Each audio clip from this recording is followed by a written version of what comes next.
Hey y'all, welcome back to my channel. My name is Brittany, and today in this video I want to talk about how I utilize business credit to fund my first Airbnb property. I actually did not use my own money. I wanted to utilize other capital, other funds, something that was low risk. I didn't invest very much, but the money that I did invest, I wanted it to be something that I can pay over time. And so with that being said, after doing research, I decided maybe it would be best for me to utilize business credit. I actually used to have another small business that I had started prior to starting Airbnb. And so let me give you the backstory of how I got my first business credit overall, okay?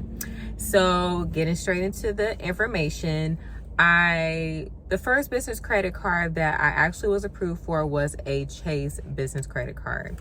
And I essentially utilized my own credit. I had really good personal credit, and I utilized that to be able to get approved for my first business credit card. So with that being said, at the time, the only information that I had and the paperwork that I provided to the bank when I applied online for the application was my DBA, doing business as, and also I had a EIN that was associated with my first business. So my first business was this, used to do thrifting actually with Poshmark, for anybody that knows about the platform Poshmark. And so once I had registered that business and registered the EIN for tax purposes and things like that, when I filled out the information through Chase, I utilized that information for that small business that I had to apply for that particular credit card. And when I applied, they did let me know that they were going to run my credit. And initially, first off, I wasn't actually approved for the card, not instantly. So instead of getting a denial, what they did was say that they needed more information, and they would send me a letter basically telling me what I need to do further, or the next step, or if I was approved or denied. So once I got the letter in the mail, that's how I was able to find out that they needed additional information. I had to send over my DBA, a copy of that, doing business as, and also a copy of my EIN information. And after that, I was approved. I was approved for a limit of, I believe, $5,000. And when I got that first business credit card, I actually didn't use it at all. The first couple years, I just wanted to have the funds available if I needed it for my first business. So anyhow, fast forward, I ended up getting into Airbnb. And so the idea of maybe trying to starting history with a business, right? So for example, what I'm trying to say is, when you have a Wells Fargo card, let's say you have a credit card, you're showing history that you're utilizing your debit card with them, you utilize your credit card with them, so you establish a relationship with that business. And most of the time, if you establish a relationship with a business and you do business with them, then you're more likely to get other services and cards and things like that and get approved easier for other things. So I decided I wanted to start, getting to the point where I can possibly get an American Express card, an American Express business card. So I found out, like, basically the requirements, as long as you pretty much have decent credit, you have a credit score in the 700s, you have low utilization of like your debt. So if you have debt is below, they say 30%, but at the time I had everything below 10%. And I had really good payment history, so everything looked good credit score wise.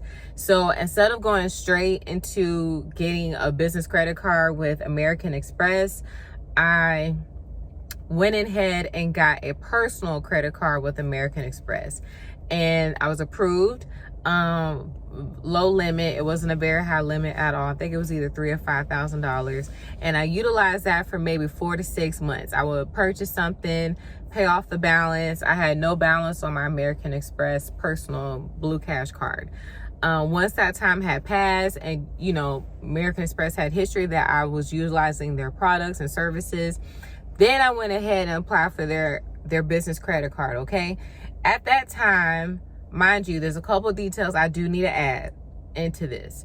So at the time of me applying for my American Express business credit card, this was going to be the second business credit card that I was applying for, okay?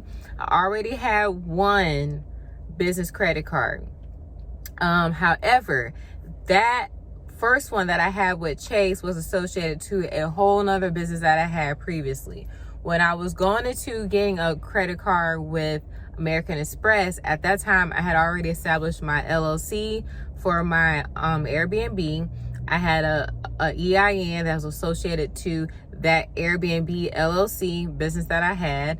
And also, in addition to that, I had started utilizing services from businesses that did report to the business bureau, and I believe it's called Dun & Bradstreet. The credit bureau for business is Dun & Bradstreet. So the businesses that I started purchasing items from that did report that payment, that good payment history, was Ulane and Granger. I believe that's what it's called, Ulane and Granger. And I will provide links to both of those companies at the bottom of this, in the description bottom at the bottom of this video. And so with me buying items from Ulane, buying items from Granger's, that created a credit score, which is called a Paydex. So by the time I had applied for my American Express card, I already had some type of business history established, and my credit itself was also good. So at that time I applied, and I think I applied to the entry-level business credit card, and I was approved for $10,000. So at this time, I only have 2 business credit cards. I don't plan on applying for any more. There's really no need to. I'm not as involved in Airbnb right now. I'm taking a little break, and I plan to resume my Airbnb business later in the future. But for right now, I'm just still kind of building my business credit, learning more about business itself, and that's about it. But I did want to share that with you guys, because a lot of people think, I mean, I guess it could be hard to get business credit cards, but in my situation and in my case, it was not hard at all because I had really good credit. So I would say this: if you want to get business credit cards, I will always first work on your own personal credit, because at the end of the day, it's not even about the business part. You just want to have good credit in general, because it serves a good purpose, and you can leverage it in so many different ways in life. That needs to always be your number one goal. After you have good credit, or you have good established credit, you know, whenever you feel comfortable, and whatever bank you have the most history with, I will apply for a business credit card with that company. So with that being said, thank you guys so much for watching this video. I hope you were able to learn something, or at least be encouraged by this video that I just created. And if you do like it, if you don't mind, please give this video a like. And if you have enjoyed this content, please go ahead and subscribe. And thank you so much for watching. Bye.